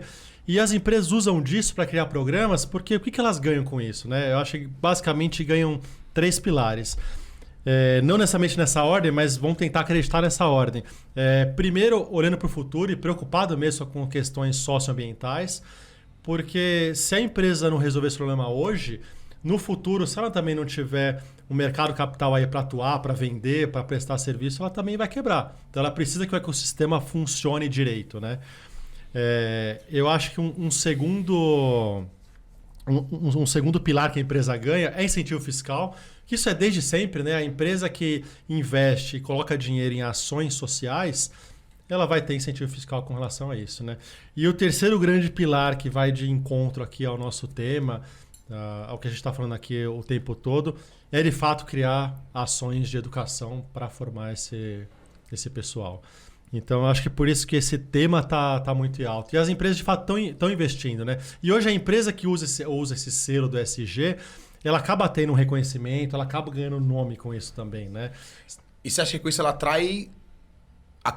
de repente pode ser um ponto de decisão de uma pessoa escolher trabalhar aqui ou ali? Sim, mas eu acho que ela resolve principalmente aquele primeiro problema de formação. De eu conseguir qualificar e formar profissionais. Na base. Exato, na base. Que é o calcanhar de Aquiles desde o começo da nossa conversa. Que eu acho que é a raiz do problema, né? Sim. Porque aí depois que eu tenho esses profissionais, eu tenho o segundo problema, que é eu preciso qualificar eles, né? Mas eu acho que aquela formação principal acho que é muito importante.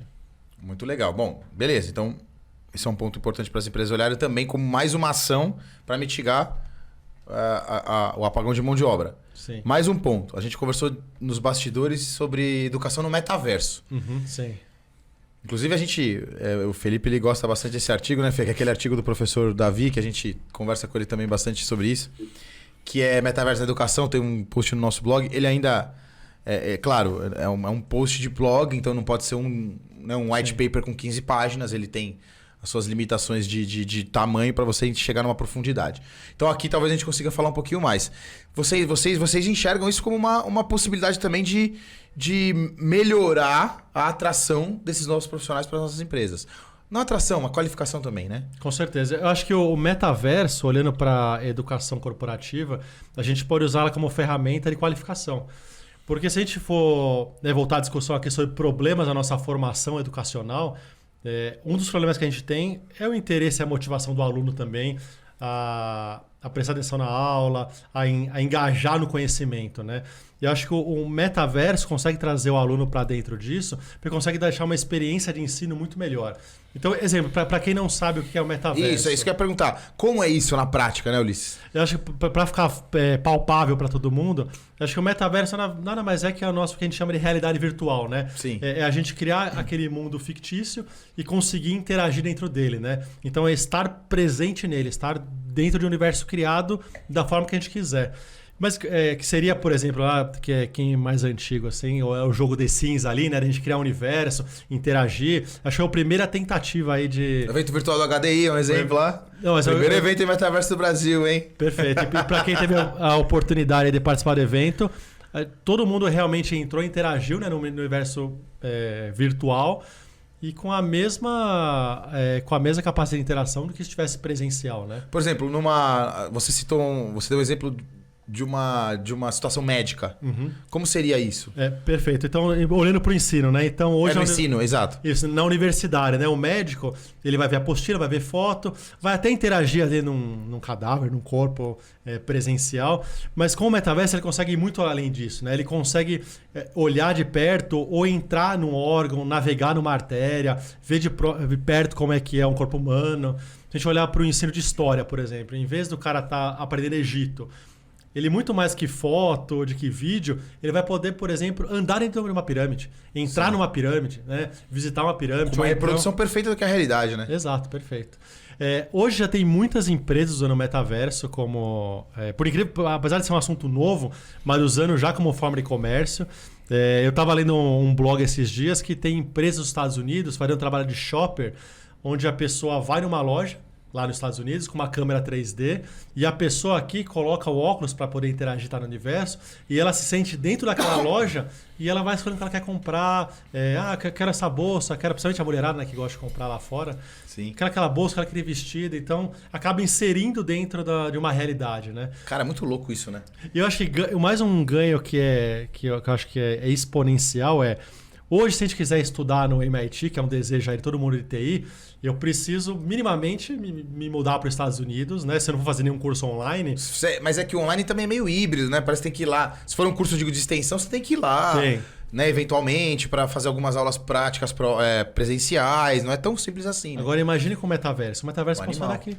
Eu posso fazer a faculdade que quiser, em qualquer lugar do mundo, daqui de casa. De Eu São coloco Paulo. meu óculos e eu tô sentado do lado do cara que tá lá. Perfeito. E aí, qual que é a diferença? Aí, muita gente vai falar assim, mas a gente já teve essa experiência na pandemia com o trabalho remoto ou o ensino remoto por webcam.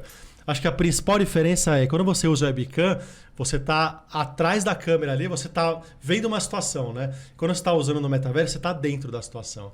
Então, até para o professor que está lá, quando você vai desligar sua câmera, o professor não sabe o que você está fazendo, o que está acontecendo com você. No metaverso, não, você está inserido ali, ou não está inserido no negócio. Então, tudo que ele fizer, o professor está olhando, está acompanhando, está interagindo. Né? Pô, legal. Então, realmente, cara, o metaverso acho que pode vir a... É que é muito novo, né? Uhum. Mas ele vai ser, de fato, um fator que vai ajudar muito na educação E corporativa, eu acredito né? que a educação vai ser o primeiro a indústria a utilizar. Eu acho importante. Mas assim, no âmbito do que essas grandes empresas, big empresas, né, que iniciaram esse processo de investigação, estou falando de Google, estou falando de Microsoft, etc., em cima do que é o pressuposto disso tudo, que é além da realidade virtual, a realidade expandida, certo? Que complementa a nossa experiência real. Mas eu tenho uma perspectiva que, assim, eu acho que pela minha formação também humana, tá? O ser humano, ele é uma complexidade de experiências. Né? Nesse momento, por exemplo, eu não estou somente conversando com você. Eu tô sentindo o cheiro, eu tô sendo motivado por iluminação diferente, certo? Convivendo com algumas pessoas, alguma situação inconveniente minha. Quer dizer, na realidade, isso forma a minha complexidade. E aí, eu acho assim que é um componente importante, mas ele é um componente que precisa ser acrescentado, né? Ele é mais um componente. Eu acho que há necessidade de interação presencial. Ela é um componente importante da convivência humana. Certo? Eu não vivo somente no metaverso. Certo? Eu vivo presencialmente. A minha existência está condicionada pelo meu corpo. Legal esse ponto, Oscar, porque você é um... é interessante isso que o Oscar está falando, porque ele é um entusiasta da educação à distância. Sou. Só que ao mesmo tempo, você acredita no mundo híbrido, né? Nós precisamos entender que existe uma complementaridade. Né? Perfeito. Que, na realidade, não estamos aqui, ninguém falou aqui em substituir hora nenhuma a educação presencial pela educação à distância. Isso é importante deixar claro para quem está ouvindo, né? A gente falou de expandir oportunidades, criar novos desafios, aumentar a experiência, o nível de experiência humana, né? E não reduzi-la. Perfeito, perfeito. Mas acho que uma coisa bacana é que eu achei que não ia ter oportunidade, mas acabei de ter agora, eu vou discordar parcialmente do Oscar aqui, ó. Eu achei que ele ia discordar. Primeira discordância da noite. Nossa, não tem graça, né? Eu achei que não fosse acontecer, mas é legal ter acontecido. Com certeza. Eu acho sim, eu praticamente, Ulisses, prefiro esse contato humano, mas eu acho que felizmente ou infelizmente a gente investir em tecnologia e potencializar o ensino à distância, e o metaverso é um caminho, é um mal necessário, e é um mal necessário a gente diminuir essa proporção de cada vez menos vai ter que ser presencial, não tem jeito, e cada vez mais a gente tem que criar ferramentas e tecnologia para a gente conseguir superar essas barreiras físicas através da tecnologia. E eu acho que o metaverso ele resolve um pedaço desse relacionamento humano. Pela essa diferença, como você está inserido, todo mundo inserido no mesmo ambiente, eu acho que acaba dando essa sensação de proximidade, né? Então é parcial. Eu gosto muito do presencial, mas eu acho Mas que o Oscar não me pareceu que discorda de você, não. não deu graça. Na verdade, eu disse aqui que eu acho que nós estamos falando de complementar, né? Sim. Eu não estou falando nunca de abolir, diminuir. Claro que em um momento você vai ter uma experiência presencial maior, em outro momento, por uma questão. O Ibanez, o Inácio Ibanez, que é o diretor executivo do IE, que é o Instituto de Educação, Instituto Empresarial lá de Madrid, ele fala muito na questão do novo mundo pós-pandemia, que ele fala, tem a questão da localização e essa questão do ensino não presencial, ele vai facilitar muito para que, inclusive, a cultura empresarial ela seja difundida. Perfeito. E aí, com a utilização desse tipo de experiência de realidade expandida, ela é perfeito. Perfeito. Você consegue acrescentar a experiência para quem não tem essa possibilidade do encontro presencial. Perfeito. Isso que é importante. Na realidade, nós humanos estamos expandindo essas fronteiras o tempo todo, né? Uhum. A gente está, através dessas soluções, a gente está resolvendo problemas inúmeros que antes limitavam a atuação da gente. Eu acho que a gente só está se esquecendo, em relação a isso, de sermos mais inclusivos. Perfeito. Eu acho que assim, não dá para você pensar em educação híbrida somente dentro das corporações e universidades privadas, junto a alunos que têm condição de estar pagando por um bom ensino. O ensino à distância que a gente presenciou, que a gente viu nesses tempos de pandemia nas escolas públicas foi um terror. Foi algo inominado. Os professores eles não foram preparados para lidar com esse mundo complexo. A gente está falando de alfabetização dos alunos. A gente precisa pensar em alfabetizar digitalmente os professores. Perfeito. Eles não Perfeito, Oscar. Que eles ponto não bom. têm essa qualificação para isso. Perfeito. Então é isso. A gente tem que pensar inclusivo. Sim. E outra, né? Se a gente não pensar inclusivo, de ser inclusivo, a gente já viu que prejudica a cadeia inteira, né? Porque falta mão de obra, né? Da onde a gente vai pegar mão de obra, né? Sim. Precisa incluir, precisa... Que é onde a gente chega naquele ponto lá da raiz. Isso. Exato. Né? Não é o caso da gente discutir aqui, senão a gente precisaria de mais um podcast para discutir educação no Brasil, Perfeito. mas que o que a gente está discutindo aqui é uma consequência dessa falta de preparo lá atrás, né? E que é uma educação pública que não é boa e quem tá e aí poucos têm uma oportunidade de ter uma educação melhor particular, a qual não é inclusiva, obviamente, como o Oscar falou. Sim. E aí chega nesse ponto que a gente está discutindo aqui e a gente fica tentando fazer malabares com o que a gente tem na mão. Verdade. Porque o que vem, na verdade, o grande problema, a raiz da raiz, a gente discutiu a raiz do problema da falta de mão de obra nas empresas. Mas existe a raiz da falta de estudo para ter-se a possibilidade de ter mão de obra. Que é lá atrás, né? A gente estava falando ontem, o Felipe também é um grande crítico disso, a gente conversa muito sobre isso. E, cara, e a gente sente isso. Quanto instituição de ensino corporativa, a gente sente muito isso. Sim. O cara que não tem oportunidade, como os caras falaram da oportunidade, e ele consegue chegar no mundo corporativo por meios assim, muita dedicação muitas vezes, né, por algum motivo ele conseguiu chegar ali, que ele é 1 em 1 milhão, esse cara chega despreparado e ele chega com problemas e a gente precisa fazer um trabalho com ele realmente muito forte para ele chegar e competir com quem teve oportunidade. Sim. Mas quantas pessoas não ficam no caminho retidas, né? Sim. E a gente não tem nem oportunidade de falar com elas às vezes, a gente nem conhece essas pessoas. São milhões de brasileiros que poderiam estar agora aqui ocupando as centenas de vagas do banco, ocupando as vagas do outro banco, ocupando as vagas de qualquer outra empresa ou empreendendo, né? Cara, eu tive a oportunidade de dar um pulo na Expo Favela que teve no WTC e que são, né, empreendedores dentro das comunidades que levam seus empreendimentos para a feira. Cara, é um negócio surreal. Você fala, cara, tem muita oportunidade, muita vontade ali. Sim. O que falta realmente é a tal da oportunidade. Então, assim, é uma pena. Um país está no 50º, sei lá, que lugar no PISA, em relação ao mundo, você fala, porra, cara, é um país... tudo bem, é um país de dimensões continentais, temos dificuldades de gerir, só que, cara, 53º, sendo que a gente é, sei lá, top 10 economia mundial, não pode. Sei lá, 12, eu não sei exatamente que lugar. a gente tá. O Felipão talvez tenha se dado um pouquinho mais certo ali. Mas, cara, o Brasil ele tem um potencial econômico que não condiz com um potencial educacional e que não condiz com o IDH também. Educação e IDH estão muito ligados. Sim. Então, é isso que me frustra às vezes, sabe? Eu vejo o cara que chega às vezes numa sala de aula, ele fala pra mim assim, poxa, minha história é essa. Eu falo, caramba, o cara é analista de suporte com essa história, como ele chegou aqui, né? E o engraçado é que quando esse cara chega ali, ele fica com raiva de quem não chegou, porque ele acha que o cara que não chegou é vagabundo, mas não é o ponto. É porque ele é diferenciado. Ele nasceu com algum DNA ali que levou ele até ali.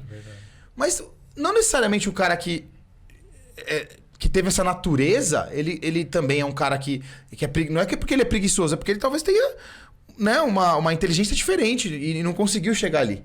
Mas com uma escola legal, com uma oportunidade na base, aí a gente conseguiria botar ele ali. Tiagão, Né? É muito louco isso, né? Eu tive a oportunidade agora de assistir, e aí eu recomendo demais uma conversa ou então interação com o poeta Braulio Bessa. E poeta nordestino, sim, né? Sim. Poeta de poesia popular, do Patativa da Saré. E ele fala, e ele diz o seguinte, ele conta nas conversas dele, entremeadas por poesia e tudo mais, sobre a oportunidade que a Ana Maria Braga... Foi a Ana Maria Braga, né? Ana Maria Braga... Não, Fátima, foi a Fátima Bernardes. Sim. A Fátima Bernardes que o chamou. E aí ele foi chamado... É muito engraçado porque a oportunidade surgiu por conta de algumas poesias que ele publicou na internet para a comunidade dele, que é a comunidade da cidadezinha dele lá, tá certo? De Iracema, ali por perto, no interior do estado do Ceará. O certo é que ele não acreditava e foi chamado lá para interagir lá. E o tema da história era o seguinte: eu vou te chamar aqui, mas tu vai falar 2 minutos sobre o quê? Sobre um jovem de escola pública, de uma escola de Sobral, lá no estado, tinha tirado, do estado do Ceará, tinha tirado o primeiro lugar no Enem. Tinha a maior nota individual no Enem. E era como uma pessoa egressa da escola pública, ele foi chamado para fazer algumas perguntas. E muito engraçado que ele, durante o programa, disse que quase morre, porque realmente não estava preparado para ser entrevistado pela Fátima lá, mas durante a história toda, mais uma vez dizendo, eu juro para vocês, assistam dele contando que vocês vão achar muito mais graça. Então, ele dizendo que quase morre várias vezes e tudo, mas também várias vezes, assim, durante os intervalos entre uma chamada e outra, ele foi chamado para falar 2 minutos, mas acabou por conta de falta de alguém que, um ator global lá que faltou, ele foi chamado para ficar no sofá lá com ela, durante o programa inteiro.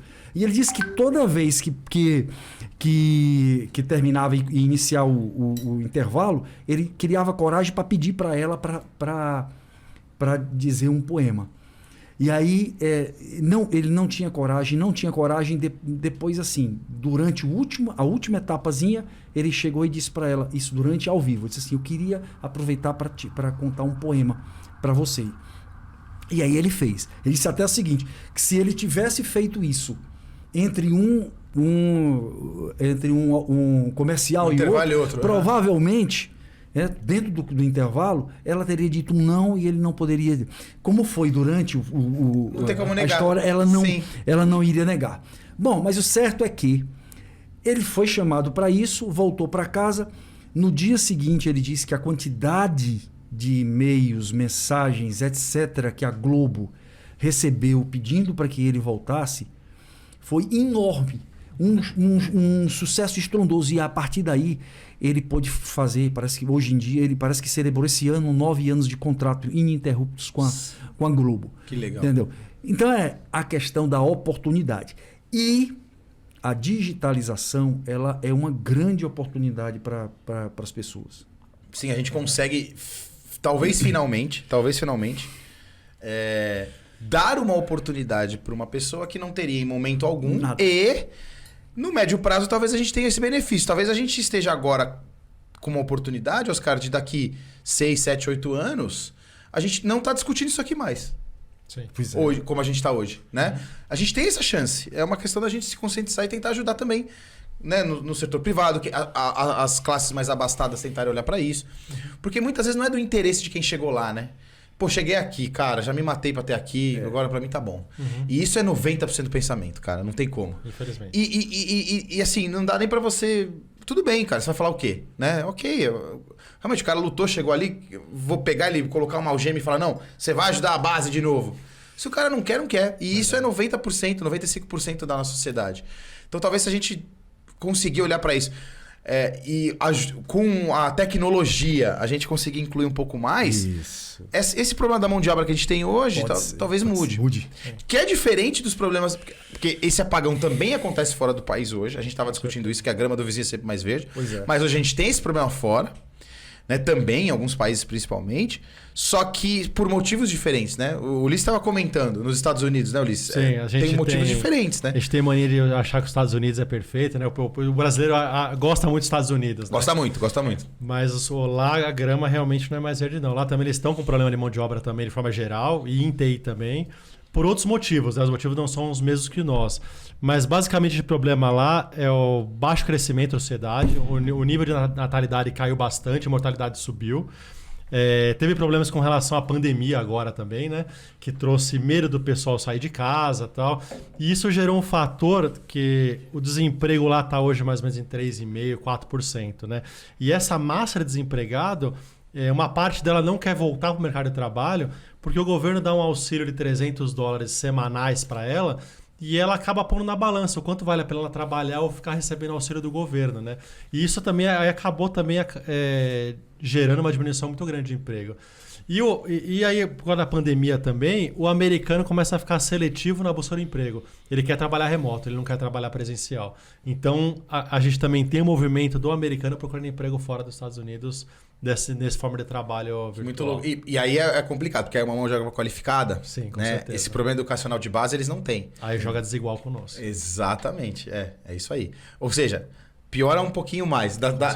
Se tá difícil, deixa eu colocar uma pimentinha aqui. Verdade.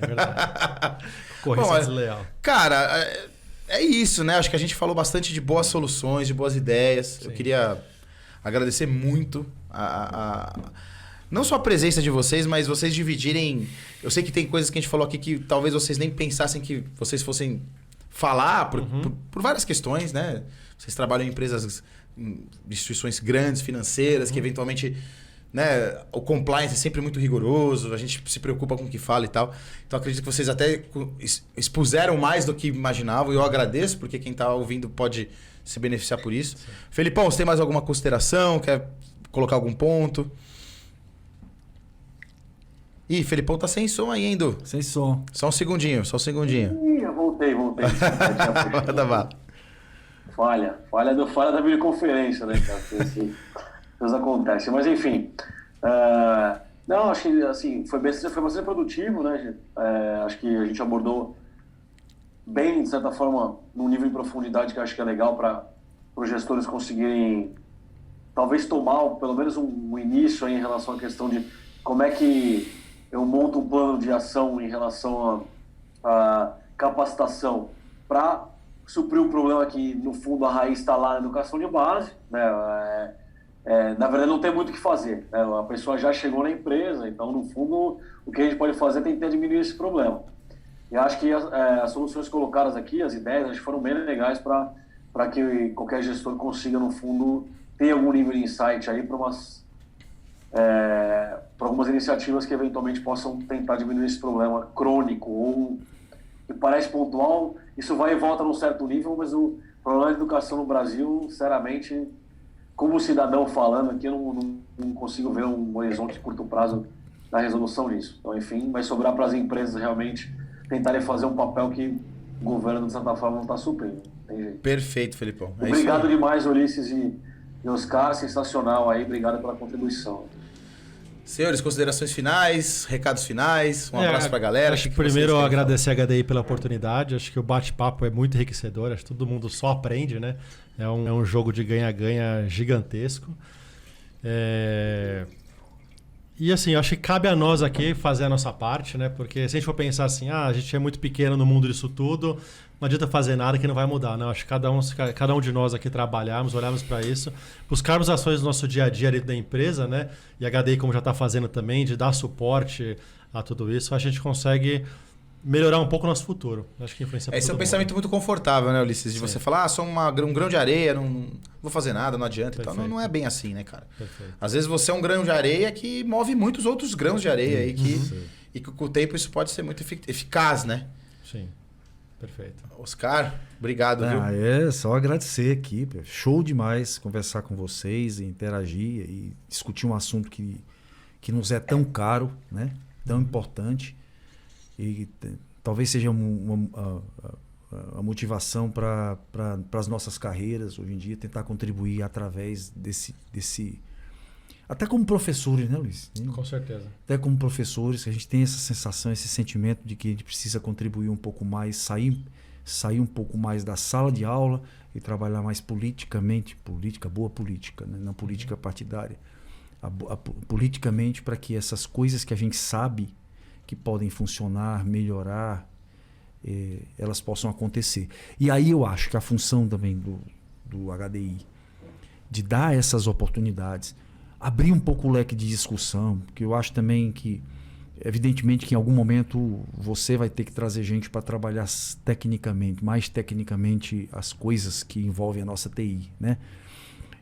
Mas a gente precisa fazer esse vai e volta.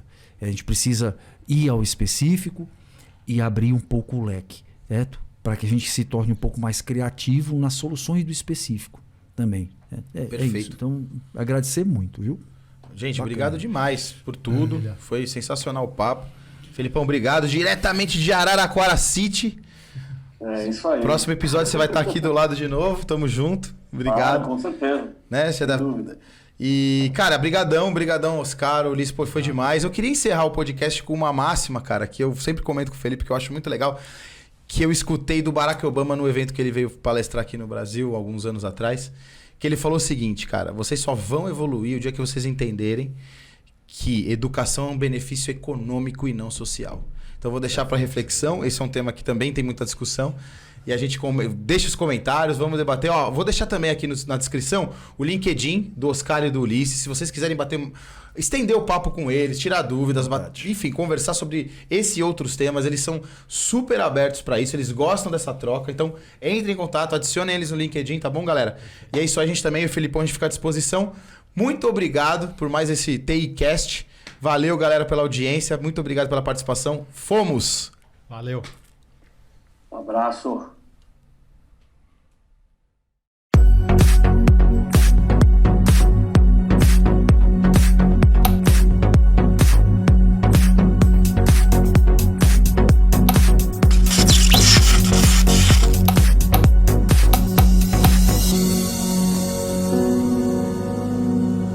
you